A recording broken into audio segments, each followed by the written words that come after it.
Ji, let me revise. We have got two ways to learn a language. एक को हमने कहा mother language acquisition और दूसरे को सेकंड लैंग्वेज लर्निंग। एक्विजिशन और लर्निंग में डिफरेंस बहुत क्लियर सा हमने डिस्कस किया कि एक्विजिशन एक नेचुरल एक वे से होती है और आर्बिट्रेरी है, जबकि दूसरी तरफ लर्निंग एक फोर्स्ड एनवायरनमेंट में होती। तो पहला तो डिफरेंस यही हो गया। उसके बाद मदर लैंग्वेज एक्विजिशन में हमारे पास एक नेचुरल एनवायरनमेंट होता है और उस नेचुरल एनवायरनमेंट में हमारे पास जो लैंग्वेज की 4 स्किल्स हैं वो वन आफ्टर ईच अदर हम उनको एक्वायर करते हैं। Listening is the gateway to speaking and reading is the gateway to writing. ये हमने बात की। इन दोनों को हम लिसनिंग और स्पीकिंग को कहते हैं प्राइमरी स्किल्स, जबकि रीडिंग और राइटिंग को कहते हैं सेकेंडरी और एकेडमिक स्किल्स। प्राइमरी क्यों कहते हैं? क्योंकि इनके बगैर आप सोशल कम्युनिकेशन आप नहीं कर सकते, और जबकि स्टडीज में और बाकी हमारे पास जो उधर हमें रीडिंग और राइटिंग रिक्वायर्ड है, और एकेडेमिया में एकेडमिक स्किल्स भी इसी वजह से इनको कहा जाता है। और दूसरी तरफ अब अगर हम इंग्लिश को देख रहे हैं अपने तौर पे लैंग्वेज लर्निंग के लिए हमारा गोल, हमारी टारगेट लैंग्वेज इंग्लिश है, तो इस टारगेट लैंग्वेज की हमारे यहाँ जो नॉन अवेलेबिलिटी है नेचुरल एनवायरनमेंट की, उसकी वजह से हम इसको मदर लैंग्वेज के तौर पे एक्वायर नहीं कर सकते। या तो ये हो कि हम अपना जो वीजा लें आप और पहुंच जाए इंग्लैंड में, 6-7 माह वहां गुजार के आए, आप खुद ही इसको एक्वायर कर लेंगे, क्योंकि वहां आप लिसन करेंगे पहले जाके, लोग सारे बोल रहे होंगे। यहाँ पे हमारे पास ऐसा एनवायरनमेंट नहीं है कि कोई हमारे सामने कॉन्टिन्यूस बोल रहा हो।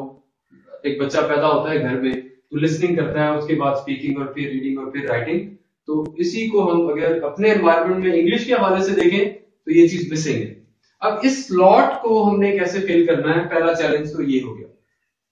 देखिए, अगर मैं इंग्लिश का टीचर हूं और मैं ही इंग्लिश नहीं बोल रहा, तो आप कैसे लिसन करेंगे इंग्लिश को एक प्रोसेस, एक कॉन्टिन्यूस प्रोसेस में, और जाके फिर उसको स्पीकिंग की तरफ जाएंगे और बाकी स्किल्स को आगे बढ़ाएंगे। तो पर्पस ये है हमारी इस क्लास का स्पेशली कि ग्रामर एंड कंपोजिशन तक हमने पहुंचना है। ग्रामर के रूल्स बहुत कॉम्प्लेक्स हैं और फिर कंपोजिशन की कुछ मेथड्स हम लेके चलेंगे। तो इन तक पहुंचने के लिए स्पेशली मैं अपने तौर पे मजबूरी के तौर पे इसको करता हूं कि आपको समझाना मकसूद है। इसलिए मैं आपकी जो कॉम्प्रिहेंडेबल लैंग्वेज है उर्दू, जो हमारी कॉमन लैंग्वेज है और नेशनल लैंग्वेज है, तो उसको हम यूज करेंगे इसको एक्सप्लेन करने के लिए। स्पोकन की क्लास में देखा जाएगा कि कैसे इंग्लिश स्पीकिंग पे हमने काम करना है। वो मेरा फील्ड है सेपरेट, लिंग्विस्टिक्स का, फोनेटिक्सोलॉजी का, तो वो सेपरेट थिंग्स है। लेकिन हमारा कंसर्न चूंकि ग्रामर एंड कंपोजिशन है, और इसीलिए हम जितने भी क्लासेस हैं, कैट हो या सीए हो, वटएवर, जहां ग्रामर की उसको एक्सप्लेन करना होता है लाजमी, तो फिर वहां पे हम उर्दू लैंग्वेज ही यूज करते हैं ताकि अगला बंदा इसको समझ सके। तो इन द सेम वे यहाँ पे भी अगर मैं भी टीचर ही नहीं बोल रहा तो ये एनवायरनमेंट मिसिंग हो गया, बाकी किसने बोलनी है फिर। इसके बाद जब इस स्लॉट को फिल करने की बारी आती है तो हमें आइडिया होना चाहिए कि हमें कुछ रिक्वायर्ड है। वो क्या चीज रिक्वायर्ड है कि एनवायरनमेंट को मिसिंग एनवायरनमेंट को फिल करने के लिए हमें रूल्स रिक्वायर्ड है। अब वो रूल्स कहां से आएंगे हमारे पास? एक सेकेंड लैंग्वेज को एक्वायर करने के लिए जो रूल्स हमें रिक्वायर्ड हैं वो हमें कौन प्रोवाइड करता है? वो उस लैंग्वेज की ग्रामर प्रोवाइड करती है। So grammar is a book which provides us the rules of that language.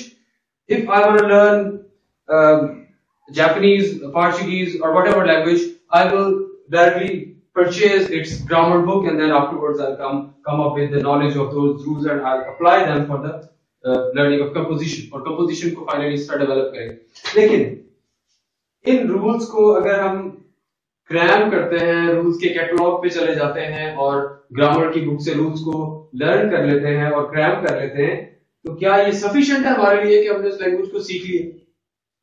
यही काम करते आ रहे हैं ना, पता नहीं कितने अरसे से।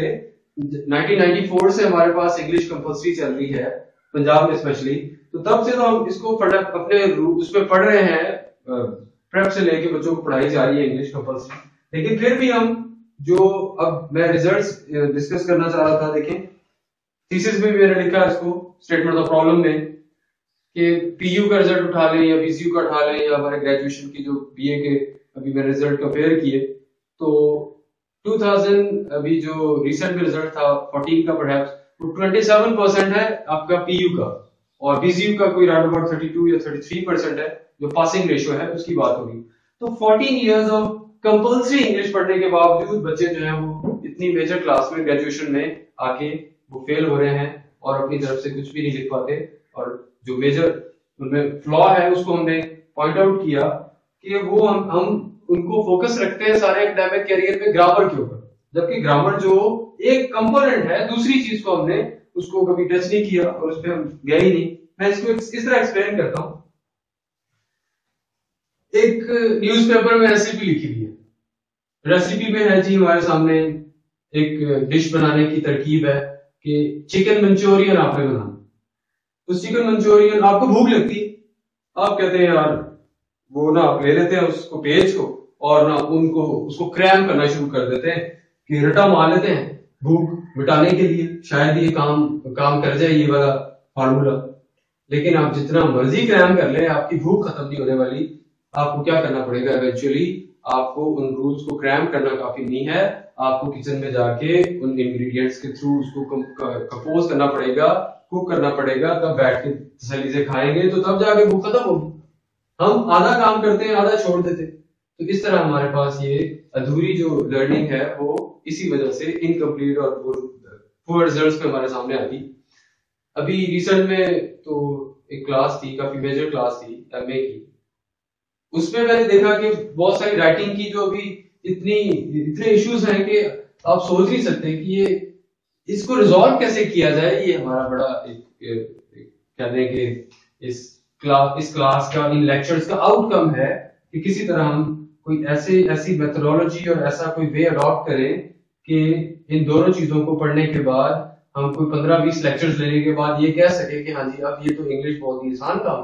और मैं बिलीव मी कि मैं ये कहता हूँ इंग्लिश को हमने एक फियर के तौर पे क्रिएट किया हुआ अपने माइंड्स में, ग्रामर को स्पेशली, जबकि ये तो एक फन है। अगर इसको अभी हम एक्सप्लोर भी करेंगे लेक्चर बाय लेक्चर तो ये आपको खुद इसकी रियलाइजेशन होगी कि ये एक बहुत एक सीक्वेंस में चेन ऑफ जिस तरह कनेक्टेड रूल्स है और वो सारी चीजें कंपोजिशन तक बात है। अब देखिए ये है जी हमारे लिए point of concern, grammar and composition. अब अपने एकेडमिक कैरियर्स को दिमाग में लाएं। पता नहीं कब से लेके जितने भी कोर्सेज जहां भी हमने इंग्लिश का टेस्ट दिया, इंग्लिश की हमारी वैल्यूएशन हुई, इंग्लिश की नॉलेज की, तो ये दो चीजें ही तो शामिल थी। अब इंटरमीडिएट में, ग्रेजुएशन में, उसके बाद आफ्टरवर्ड्स एमए इंग्लिश में, और बाकी फिर आगे ब्रेक लग जाती है, फिर रिसर्च पे चली जाएगी बात। लेकिन ग्रामर अगर मैं कहूं कि सीए का अभी जो मॉड सिस्टम था हमारा उसमें 50-50 था रेशियो, 50% ग्रामर थी, 50% कंपोजिशन थी, 100 मार्क्स का पेपर हुआ करता।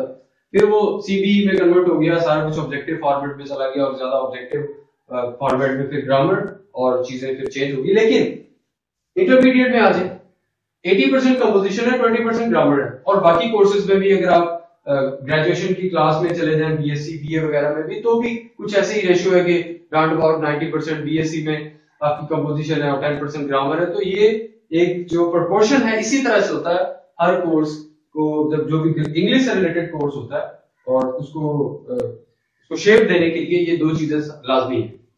अब हमने जैसे बात को आगे लेके चलना है वो बहुत एक कॉम्प्रिहेंडेबल होगी। ग्रामर को पहले टेकअप करते हैं और बताते हैं कि ग्रामर है क्या, ग्रामर की टोटल कितने टाइप्स हैं, और हम इसके पहले तो कंटेंट्स पे जाएंगे ना, कि कंटेंट्स में पता लगेगा कि ये चीजें ग्रामर का हिस्सा है। क्लासिकल ग्रामर में ये चीजें आती हैं, मॉडर्न ग्रामर में ये चीजें आती हैं। तो उसके बाद हम उनमें से अपनी जो एक लेक्चर में एक चीज को टेकअप करेंगे और उसको डिस्कस करके फिर ये आपके लिए भी इजी हो जाएगा। 1 मिनट फाइनली इस तरह, mother language acquisition versus second language learning, clear, done. Natural environment इधर है, इधर फोर्स्ड एनवायरनमेंट क्रिएट करना पड़ता है। इस नेचुरल एनवायरनमेंट में 4 जो लैंग्वेज स्किल्स हैं वो एक सीक्वेंस में हम उनको एक्वायर करते हैं, और पहली 2 लिसनिंग और स्पीकिंग प्राइमरी, रीडिंग और राइटिंग सेकेंडरी। और इसके बाद जब हम इंग्लिश को सीखने चले तो हमें पता चला कि हमारे एनवायरनमेंट में ये नेचुरल एनवायरनमेंट नहीं है इंग्लिश